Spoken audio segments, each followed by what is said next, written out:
How to reset Pincode on Oculus app. Hey everyone, this is Susan from Create, Login and Delete, and now let's get started. First of all, launch your MetaQuest application here. Now tap on the hamburger icon that says menu at the bottom. Okay, now go to settings here. Here we go. Now you can see the option of reset MetaQuest pin. Just tap on it.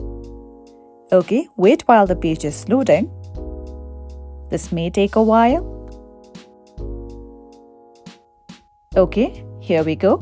Now make sure that you remember your current PIN. If not, you can tap on Forget PIN and follow the procedures in order to recover your PIN. Now let's enter the current PIN here. Now you can enter the new PIN that you want to reset.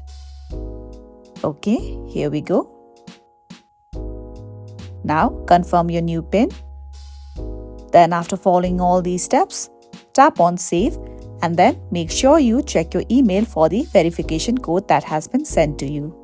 Okay, now after you enter the code, you can just simply tap on Submit and then you will successfully be able to reset your PIN on Oculus app. So that was it for today. If you found this video helpful and informative, don't forget to like and subscribe.